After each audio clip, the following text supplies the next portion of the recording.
They see him because you saw him first.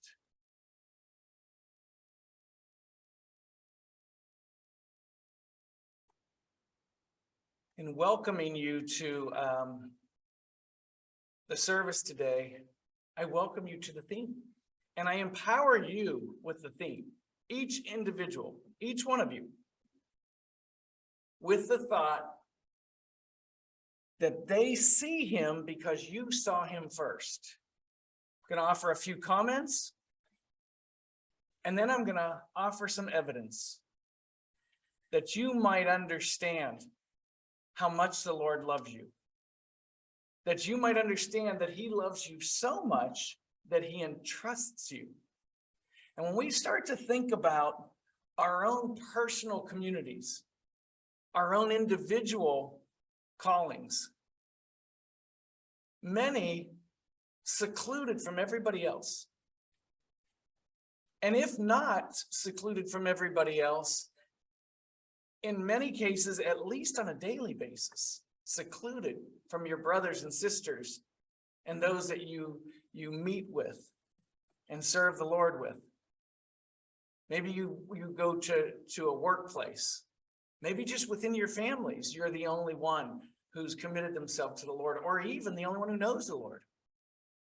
So many instances, we serve him alone, and he entrusts us so. So I want you to first feel your calling. Feel the preciousness of the fact that he chose you. I'm going to use the word arrogance, but I'm not going to judge myself too harshly. We all have a similar walk. But I remember early on when I was deciding whether or not to choose Jesus Christ. And I chuckle because it's as if I had any power to overcome, any ability to truly resist, at least in a sustained way. I held out for a good 2 days at the week-long conference that I was attending when the Lord called me. But I also will tell you, I felt called the year before.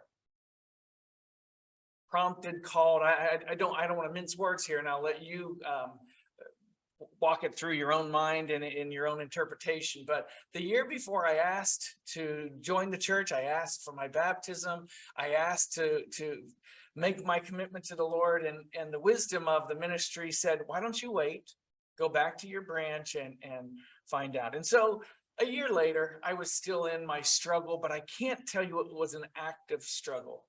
As I went back from this camp out of 500, I returned to a branch of 30.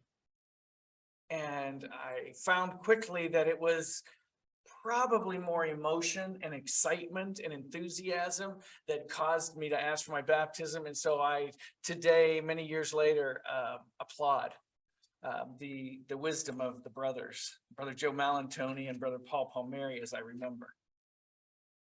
So having said that, a year later, I went to another conference, another gathering, another camp out with the intention of not committing to the Lord, and wasn't able to hold up against his prompting.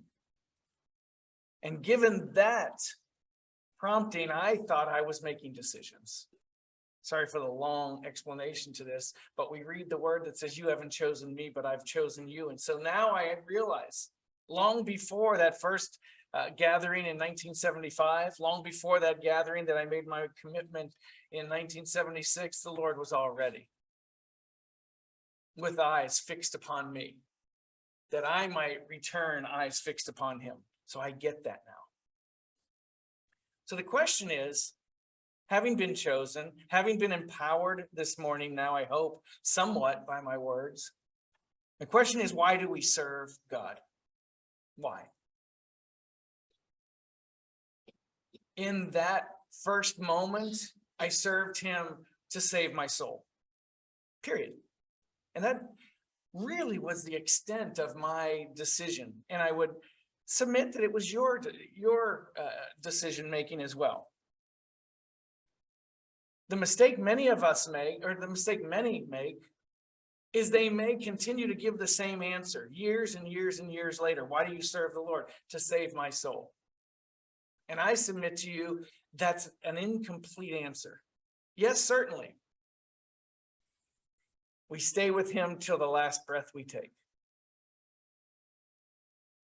that we might continue to hold fast to the promises made. I understand that and I agree with that. But I believe that there's a tremendous shift in the reason to serve God once we find our own salvation. And so at some point, the answer is, at the very least, somewhat wrong. Might you always continue to say, I serve the Lord that I might find salvation? I get that. But at some point, you'll expand on that. And if not yet, today. If you have not expanded on your definition, might you expand on it today? We serve the Lord that others might find salvation. That's why I began by hopefully encouraging you to accept your empowerment, because that empowerment is much more than you think it is.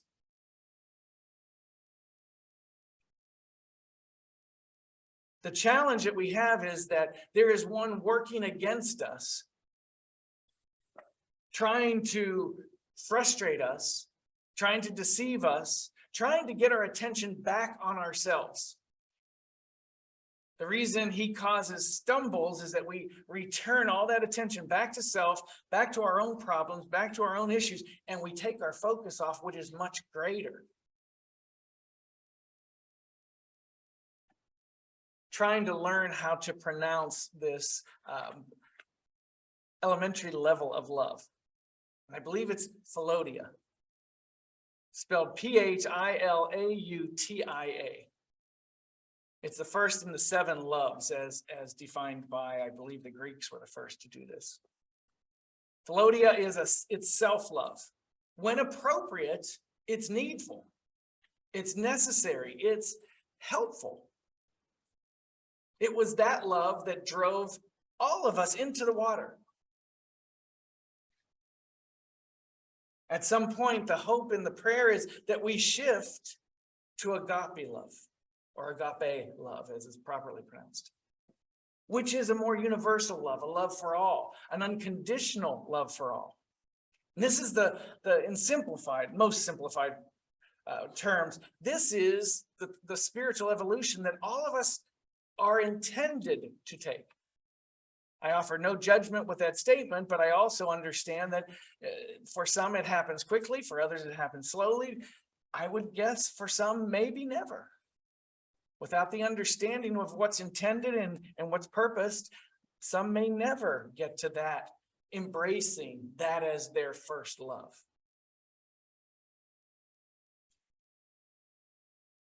So if what I've said is accurate, we serve God so that others serve God.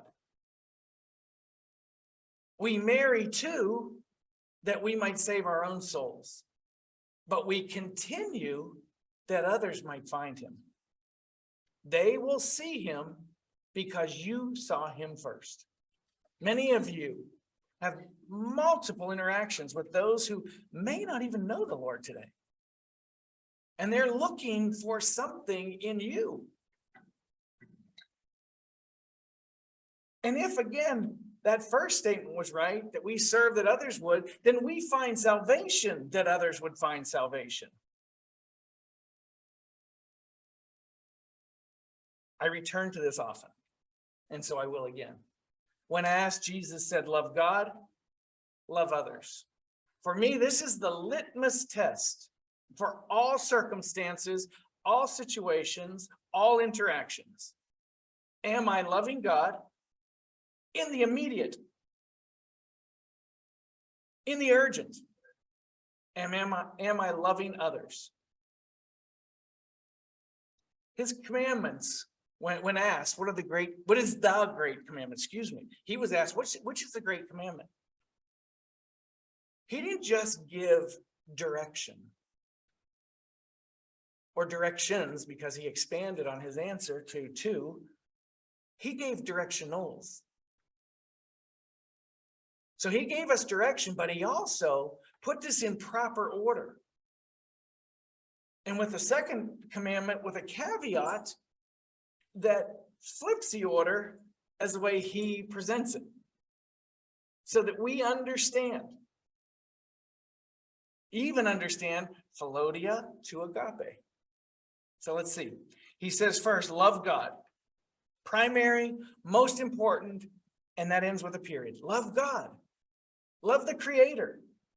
Love every breath you take, knowing that it's borrowed. When I made my commitment to the Lord, I did not value breath. Trust me when I tell you. Oh, plenty of those coming.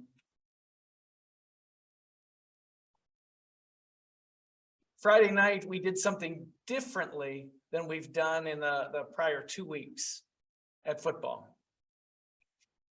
At pregame, we ran off the field, jogged across the field, and then all the way in to the locker, or near, is probably a better way to say that, to the locker building. And on that jog, I became very aware I had forgotten to take my blood pressure medicine because my heart began to flutter. All of a sudden, that breath was very precious to me. There were 15-year-olds, 16-year-olds, 17-year-olds in front of me just jogging, happy as can be, not a care in the world. Certainly no one's hearts were fluttering. So I appreciate differently than I once did. Love God first. I understand that statement better today than I did when I promised to love him and serve him. As do many of you, I have to believe. Then he said, love others. And that's a difficult task for many of us. Others are not always lovable. But he offers no conditions to this. Love others. Love your neighbor. He doesn't say love your favored neighbor, not your nice neighbor, not your kind neighbor, not love the neighbor that loves you back. Love your neighbor. And then the condition or the caveat. As you love yourself. Said to the quote, love thy neighbor as thyself. We love self first, which drives us into the water. We love neighbor second, which drives us out of the water. I often say the safest place for any of us is in that water. Why would we not stay there forever? I'll take soggy feet and a soul intact any day. Coming out of that water was all risk. But I came out of that water, as you did, that others might find salvation. So I want you to capture the essence of Jesus' words as a life walk, if you will. By saving your soul first, you find the peace in the salvation of your soul. So then there's no conflicting emotions when the Lord says, love others. There's no, but what about me? What about me has been taken care of. When I was a child, my parents would tell me to share. And I immediately thought, what about me? This is my toy. Santa did not bring a toy for me to say, and share it with your brother and sister. My parents said, share it with your brother and sister. That was mine. What about me? And so by nature, what about me comes quickly, comes naturally. Reactively. So when he says sacrifice, when he says love others, when he says give to them, share with them, first instinct might be, what about me? But that's taken from us. There is no what about me left because what about me has been taken care of. And so we land at Daniel 5 and Daniel 6 this morning. Predating Jesus Christ, predating the salvation of Jesus Christ, yet foundational to his purposes, foundational to your purposes. I'm just going to talk you through it. I'm not going to read you through it. Maybe a verse or two. Daniel 5 is, I call Daniel's wall talk. And then Daniel 6 is Daniel's cave walk. Okay, so that's what we're going to read to. Daniel's wall talk and his cave walk. Some say Belshazzar or Belshazzar or Belshazzar. We'll just say King Bel. So King Belshazzar is putting out a party and inviting guests to this party, and every manner of celebration is offered. And life is probably wonderful in a natural way for this man.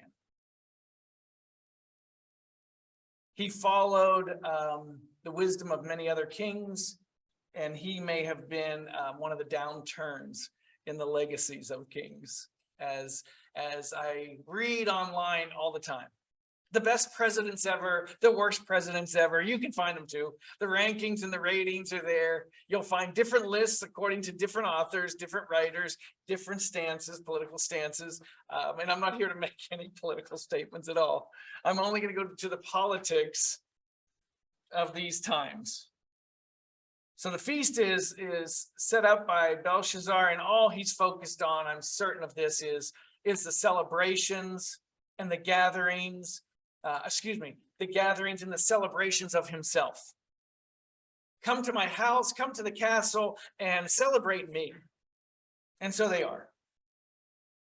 And it says early on in the 5th chapter, it says that a finger began to write on the wall. Now, many of you have read this or heard this, and maybe we skip past this. But I want you to picture any part of your life.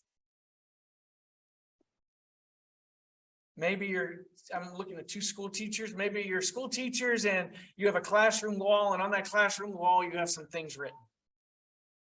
Some of you work in office space that is all your own. Picture one of those walls. Some of you work at home. Picture those walls.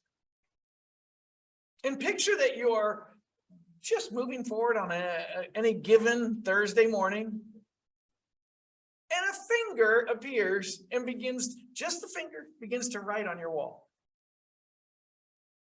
I think that's a party changer, actually. I'm picturing this and I'm thinking that would get a lot of attention, might even shut down. I've had way too much wine to drink. I'm picturing chalices hitting the tables and, I'm way over.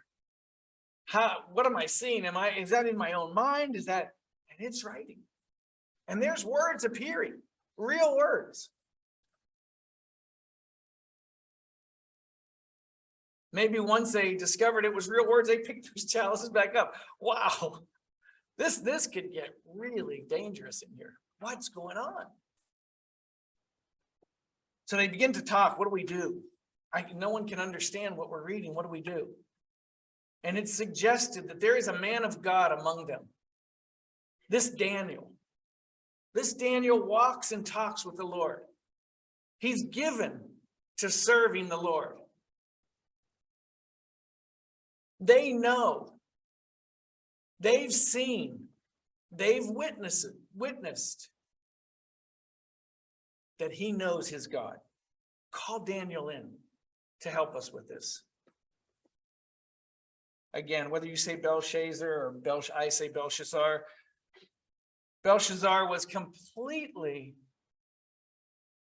unexpecting to what was gonna be that interpretation. Bring him in. Let's hear what this is. Mene, tekel, upharsin. Mene, tekel, upharsin. What does this mean? These words are foreign. Is there some interpretation? Mene, by definition, is this: God hath numbered thy kingdom and finished it. Let's put that into some interpretive phrase. God has seen your reign. He's given it a definitive end, and the end is near. God hath numbered thy kingdom and finished it. That is a warning shot to Belshazzar. Tekel, meeny, tekel, upharsin. Tekel, thou art weighed in the balances. I want you to picture balances. This is how they weighed things. 5 pieces of gold over here, whatever it is on this side to balance, wait till it's, and now it's balanced. Thou hast been weighed in the balance and art found wanting. You've come short. Belshazzar, it is finished. Upharsin is given a different word for interpretation, which is Paris. Thy kingdom is divided and given to the Medes and Persians. Not only are your days numbered, but God is even going to separate it, cut it down the middle, and break it apart. You have squandered your time. And we usually focus on those words, on all of that. Today, I want you to focus on the fact that they called Daniel in as the expert to the writing of the finger of God. That's what I want you to focus on. The interpretation is magnificent, by the way. But the fact that they called Daniel in, only Daniel. My mom used to be hooked on NCIS. She'd tell me all the time about this show she watched. Time to call the expert in. He'd dust the scene, find the fingerprints, and solve the crime. One expert. This is the best in Atlanta. This is the best in Miami. I think there's 73 now NCIs that all have different cities. So they would call the expert in, the local expert in, to dust and figure out what happened here. They called the expert in, and it was Daniel. What was his expertise? God. They see him, the pronoun him being God, the pronoun they being the unbelievers, and the pronoun you being those of you who love the Lord. They see him because you saw him first. That's your responsibility. Daniel came in there, and all of those who saw him were there to be found or there to be lost.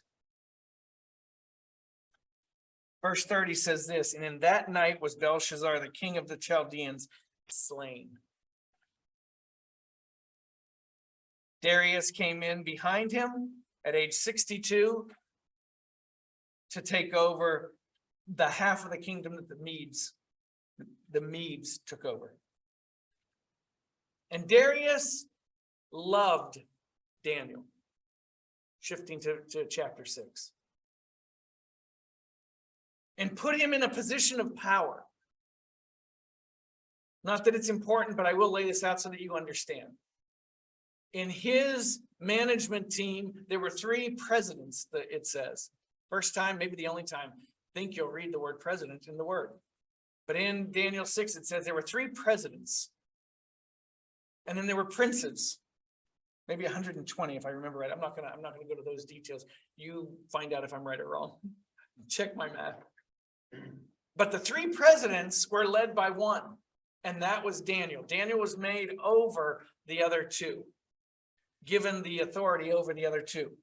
So Daniel was a man of importance in Darius's kingdom. Darius had witnessed Daniel's walk with God. Darius had witnessed the impact that Daniel had in accordance with God. Why do we serve God? That others might see.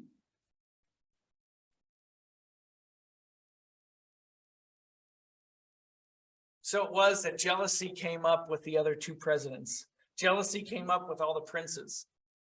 How long do we have to serve this guy? Think how restrictive Daniel probably was as their leader. He probably had his own set of standards, his own set of ethics that didn't quite meet theirs. And so he was probably seen as a bit of an overlord. The spirituality of this man restricted them. So they were jealous and they began to plot and plan. What do we do here? So when they did a deep search, they found no fault with him. So in all their plotting and everything they tried to somehow upend him, they couldn't. They couldn't find anything wrong with Daniel. So they did the next best thing. They found out what was right with Daniel. Let's get him on his righteousness. So they talked Darius into coming up with a law that he would be honored. Playing to his ego, playing to his, yeah, that's good enough. Playing to his ego. We're all susceptible, probably. Playing to his ego. You should put out some proclamation that for the next 30 days, only Darius will be honored. In God's terminology,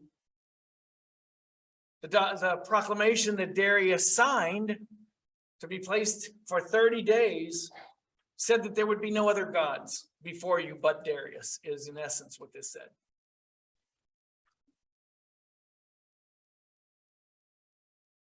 Who amongst us wouldn't be tempted by such power? And so he was. Power corrupts, and he was corrupted in the moment, and he signed the document.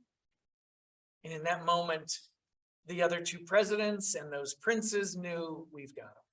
Because every day they knew Daniel would go to his place of worship, his closet, in the words of Jesus Christ, where he prayed 3 times a day. And the word says he would open his windows and he would face Jerusalem, picturing those who face the Mecca even today. They kneel and they cry out. So I'm picturing the same for Daniel. I don't know. It's Middle East, so I'm gonna assign behaviors that I've seen in today's terms to that. So I'm assuming that Daniel was up in his room above all, and the windows were open, and they could hear him praying. Not one witness, but multiple witnesses. It's not going to be hard to have him arrested. And so they did. And Darius was crestfallen. He knew he was tricked. He knew he had signed the documents. He knew he had leaned in with them. And Daniel was guilty as charged. And so he first attempted to undo his proclamation. And they said, oh, once it's in place, you've got to stay with that. And so they tricked him twice. And now he's locked in. And the punishment, I have little ears here, so the punishment, I'll just say, was to place him in the lion's den. It was certainly a sentence that was fatal and permanent. And so as in verse 16 says this, the king commanded, and they brought Daniel and cast him into the den of lions. Now the king spake. Darius said to Daniel, thy God whom thou servest continually, he will deliver thee. The king who signed the proclamation, the king who didn't serve Daniel's God, said to Daniel, your God will save you. They see God because we see him first. Darius saw Daniel's God because Daniel saw him first. They put Daniel into this cave, this den, and they rolled a stone in front of it to lock him in. One day at one of my visits, I was in San Francisco. Actually, it was during training. I should say it better. For a whole month, I lived in San Francisco during training. And when Candace came out, we went to Alcatraz for a visit. And I don't know if you've ever visited your county lockup for a tour. Most counties do this. They give you a tour. Well, Alcatraz did this. They gave us a tour. And we all got in. They said, go into these cells, and the doors are open. Go into these cells. And you're unaware the tricks, the joy that these tour guides were about to have just moments later. So you step into these cells, and you hear, and these off round wheels, it's these big doors start to roll and making so much noise. I'm like, and you know, if it were a different city, I'd run out. I mean, I had time to run out, but you just, what is going on? And it closes and locks. And like Pavlov's bell, we all, you can hear it all the way down. There's probably 100 of us in these cells, maybe 10 in each cell. The same reaction. We all go to the doors, and you hear everyone shaking the doors like, oh yeah, it'll just slide open. And then this rush of anxiety comes over you. My thoughts immediately were, I sure hope these tour guides are nice people and not people like some of my friends are, or I'm here for 24 hours plus. I sure hope these wheels roll the other way. I sure hope this is not the day the electricity shuts down. And you just start to think, but what did it feel like for Daniel? It was no tour. It was no silly moment where these tour guides,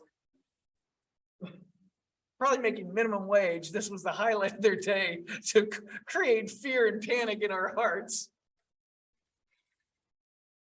This was, they rolled a rock, and there's freedom on one side of the rock, and there's death on the other. And as Darius put Daniel into this den, his last words were, your God will save you. Specifically, thy God whom thou servest continually, he will deliver thee. I told you this a couple weeks ago, but it made such an impression on me. And on others as well. Young lady who plays on our football team, we can't account for why, but on Friday night, the coaches meet at halftime, the coaches all get together and talk, and the players all get together and talk. And by the time we walked over to the players, this young lady who I don't think any of us have heard her spoken this season, she's up in front of the entire team, firing them up. And she references this talk that we all heard. And she said to them, this is not an if, when we come back and beat these guys. And I thought, wow, she was listening, she heard. Unfortunately, I heard the next comment too, because I get a chance to talk to these kids weekly. I heard one of my favorite players, Landon Simply, I heard him say, and that was better than Coach O. I thought, oh man, I just got bumped from Wednesdays. This young girl's going to be doing the talks for the rest. But I will tell you, she used choice words I don't, so I think I'll still keep my spot on Wednesdays. Be that as it may, she heard the message of if and when. Darius knew that message. He didn't say, if he delivers you, you'll be safe. He said he will deliver thee. That next morning, I can't imagine how Darius felt coming to that rock, coming to that den, coming to that prison, coming to that place.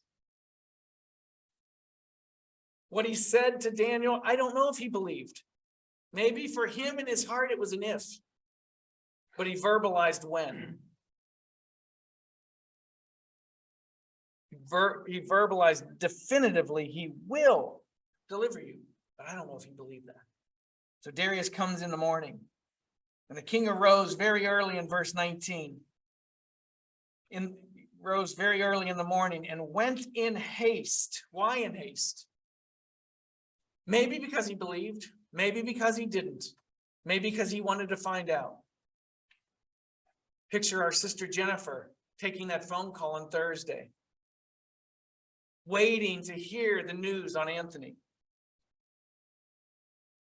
Hoping for the best, wondering if she would hear something else. So maybe King Darius with a very similar thought, hoping for the best, but not for certain. And when he came to the den in verse 20, he cried, listen to this, with a lamentable voice. And so there was doubt. What did I do? How could I How could I have been tricked to sign this proclamation? How could I have been tricked into putting him into this cell? A proverbial firing squad in its time.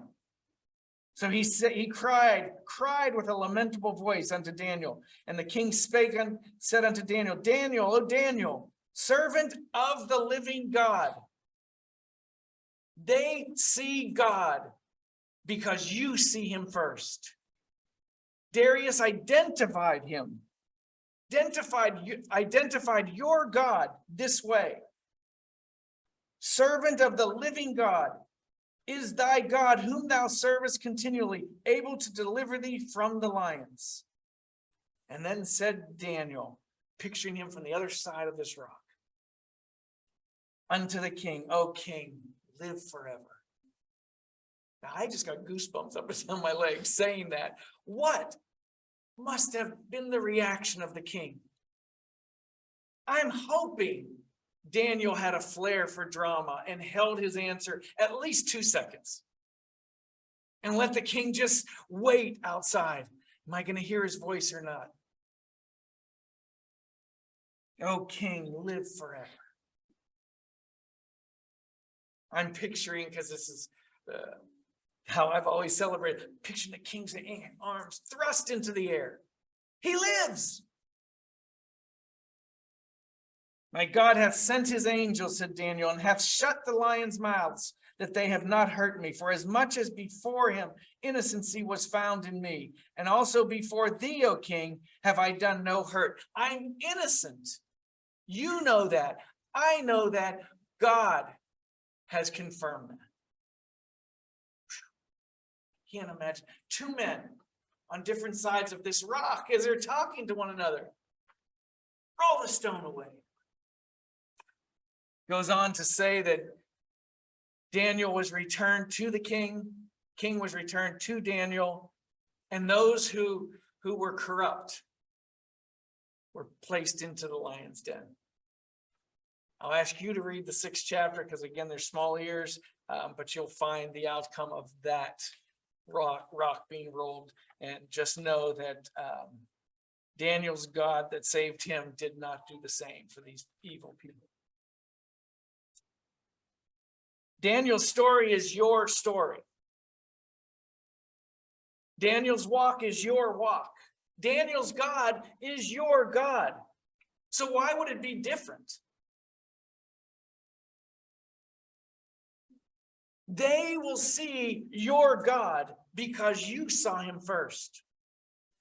They'll see your testimony alive.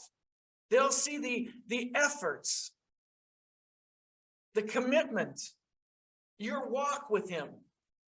And they'll test you. And they'll make sure you're true to what you claim. And when you are, they'll believe. And they'll see him. Darius said, the God that you serve continually, he'll save you.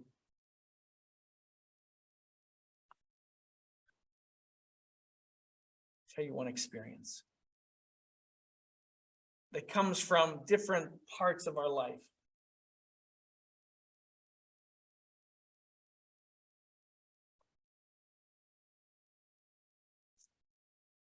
There was a man that I coached football with, Pee-wee football, when the kids were small.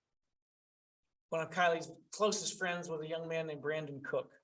And Cookie's father coached one of the football teams. And he asked me to coach with him, and you never know where these connections are going to go, right? I mean, we make these connections.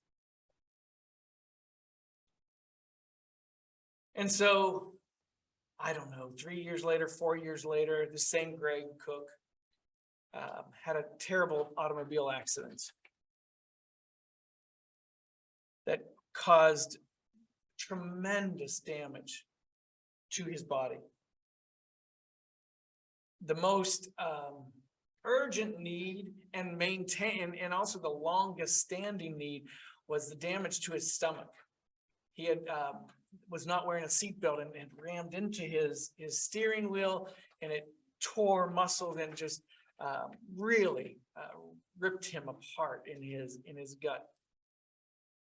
And so he was in the hospital for a month at least. And at some point, he called for me to come visit him. And I had seen him a time or two. And so I asked Brandon, what does your dad want? He said, he wants relief. And he wants prayer. I said, I'm there. And so I'll just tell you this. Greg and I don't recall ever discussing the Lord. Back and forth.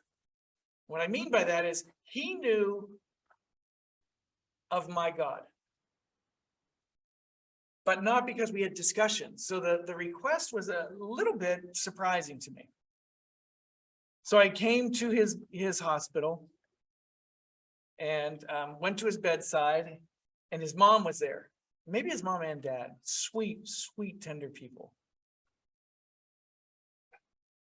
And I'll say Mama because that's what they called her. Mama said to me, will you pray for him? And Greg was this very handsome man. And I looked down at him, and to me, he looked like a child. He looked 4 years old. I don't know if you visited anybody in the hospital, but we are often, remember seeing my dad in the hospital, and my first thought was he was diminished. Laying in that hospital bed, my hero, my Superman, they had ripped the cape off Superman for me. And he looked less. That's all I can tell you. My father looked vulnerable and weak and less. So I walked in, and Greg was this strong, athletic man. And I walked in, and he seemed diminished in that moment, since I had seen him last, in fact. And they gave me the report that his stomach was not healing.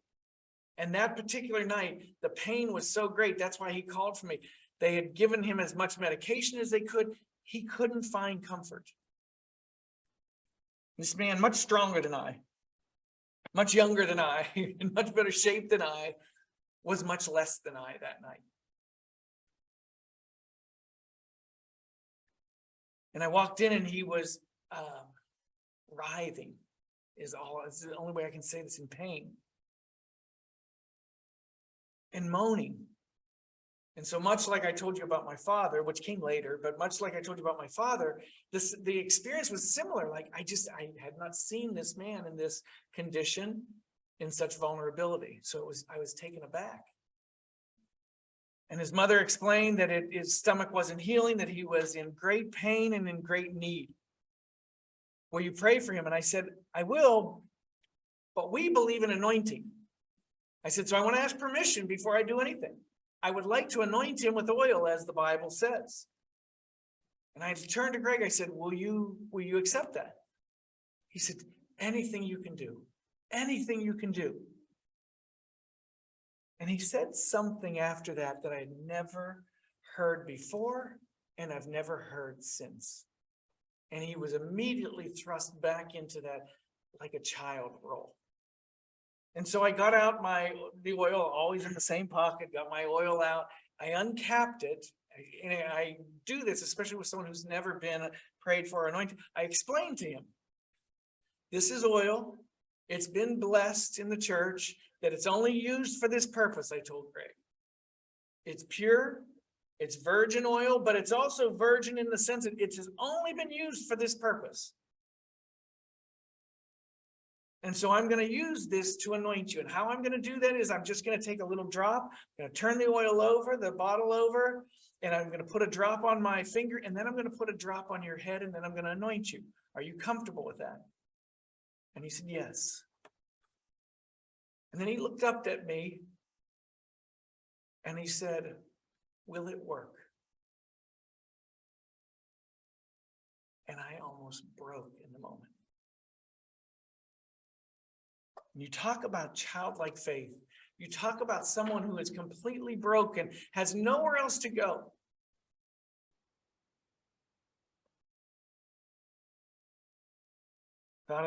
Today I didn't think of it then. Today I think of the words that said, now you're prepared to hear the word. Now you're prepared to receive God's healing. You have nowhere else to go. The doctors, who I'm sure are fine doctors, have prescribed this medication, which I'm sure should have worked. And probably has many cases before, but in this case was not. And he was desperate with these big puppy dog eyes. This strapping man looked at me and said, will it work?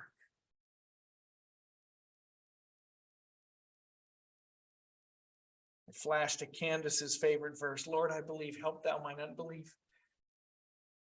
I hope I believed. I don't remember, but I answered, of course it will. And maybe I first prayed, I don't remember, but maybe I first prayed for myself. Give me the faith. This man is looking to you. This is your opportunity. I anointed him. Don't remember the prayer. Don't remember the instance. Don't remember anything but this part of the prayer. As I said, in the name of Jesus Christ, and took my hands away, he looked up and he said, it worked.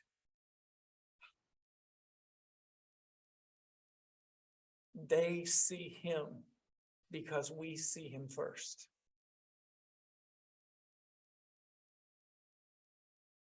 I encourage you to walk with the Lord in all that you do, because they'll believe. If you believe, they'll see him if you see him. Go back to the time that you committed to the Lord. I saw a man that I love, but not nearly like my brother Lonnie loves. I saw this man that I love on Friday night. This man who was responsible, if we can stake such bold claim to the salvation of Lonnie's soul. And we had this reunion on the field, hugging each other. He completely unaware of the respect and love I have for him. And it's unnecessary that he's aware. But I saw this man on Friday, and I immediately thought, you have no idea the work you've done on this earth. And if there's no one else, and I know there's many others, I'm a witness to his work, his watering, his planting the seeds. Paul said that he planted the seed, I think he said in this order, and Apollos did the watering. I don't know where my role has been in Lonnie. I don't know. If it's watering, maybe just a sprinkling, I'm not sure. But this was the man, Steve. And he is my encouragement in so many ways to know that all of us have ministries to those in our immediate world. And so today I say to you that they will see your God because you see him first. Love the Lord. Love others as yourself, that others might find the treasure that you carry with you. May the Lord bless each one of you.